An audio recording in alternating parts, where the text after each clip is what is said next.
अस्सलाम वालेकुम जी, welcome to Asha recipes. आज मैं आपके लिए बहुत ही मज़ेदार, बहुत ही इजी, बहुत ही हेल्दी सी मारू कद्दू विद चिकन की रेसिपी शेयर करने जा रही हूँ।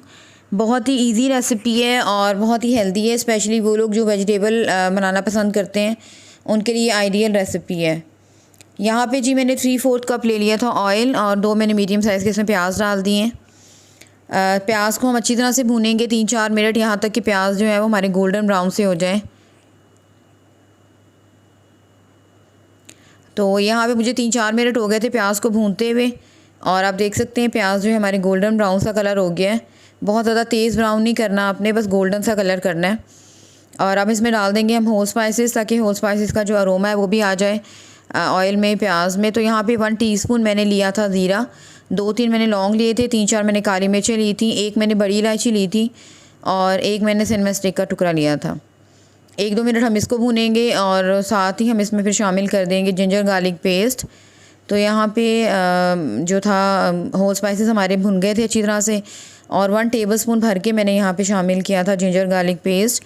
जिंजर गार्लिक पेस्ट को भी हम 2-3 मिनट भूनेंगे, यहाँ तक कि अच्छी तरह से जो है इनका कच्चापन दूर हो जाए दोनों चीज़ों का, और एक बहुत ही अच्छा सा मसाला जो है उसकी बेस बन जाए। यहाँ पे जी 2-3 मिनट मैंने जिंजर गार्लिक पेस्ट को भी अच्छी तरह से भून लिया था और आप देख सकते हैं प्याज का कलर भी हमारा परफेक्ट आ गया है। अब इसमें शामिल कर देंगे हम चिकन। तो 1 kg मैं यहाँ पे मारू कद्दू ले रही हूँ और 1 kg ही मैं यहाँ पे चिकन यूज़ कर रही हूँ। अपनी मर्ज़ी से आप कम ज़्यादा कर सकते हैं। यही रेसिपी बिल्कुल इसी तरीके से आप मटन में भी रेडी कर सकते हैं, लेकिन मटन में थोड़ा टाइम ज़्यादा लग जाता है और अगर ज़्यादा ईजी आप चाहते हैं तो बिल्कुल इसी तरह से आप प्रेशर कुकर में भी बना सकते हैं। यहाँ पे मैंने चिकन शामिल कर दिया था। चिकन को 4-5 मिनट जो है मैंने भूना था अच्छी तरह से। चिकन का कलर जो है वो चेंज हो जाना चाहिए।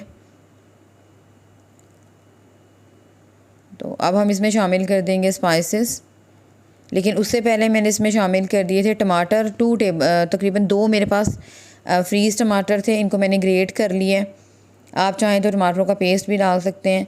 टमाटरों के साथ हम चिकन को अच्छी तरह से भूनेंगे। यहाँ पे जो मारू कद्दू है वो मैं काट के पानी में डिप करके रख चुकी हूँ।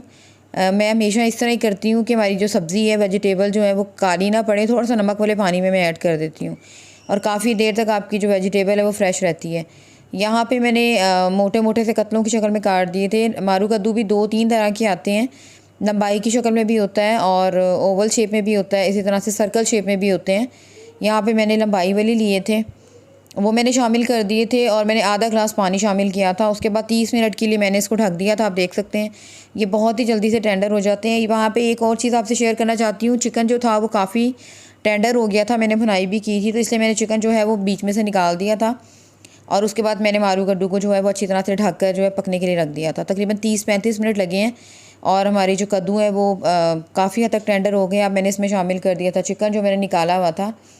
अगर मैं चिकन ना निकालती तो फिर बहुत ही ज़्यादा ओवर कुक हो जाना था, चिकन की तमाम जो बोटियाँ वगैरह वो टूट जानी थी, तो लुक अच्छी नहीं आती इस तरह से।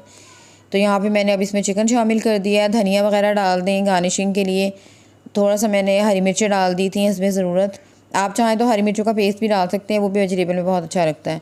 थोड़ा सा मैंने गर्म मसाला ऐड कर दिया था, तकरीबन 3/4 टीस्पून मैंने गर्म मसाला ऐड किया था। अपनी मर्ज़ी से स्पाइसेस आप कम ज़्यादा कर सकते हैं, मैं हमेशा कहती हूँ अपनी रेसिपीज़ में।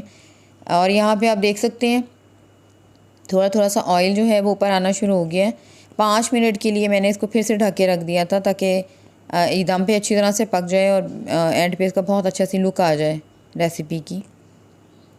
तो यहाँ पे आप देख सकते हैं 5-6 मिनट के बाद हमारे जो मारू कद्दू हैं वो रेडी हैं। ऑयल भी अच्छी तरह से ऊपर आ गया है, तो बस ये अब सर्व करने के लिए रेडी हैं। ये है इसकी फ़ाइनल लुक। उम्मीद करती हूँ मेरे आज की ये बहुत ही मज़ेदार सी, बहुत ही हेल्दी सी, बहुत ही इजी सी वेजिटेबल रेसिपी आपको पसंद आएगी। इसे बनाइएगा, मेरे साथ कमेंट में शेयर कीजिएगा। उम्मीद करती हूँ मेरी आज की रेसिपी आपको पसंद आएगी। नेक्स्ट वीडियो तक के लिए अल्लाह हाफ़िज़।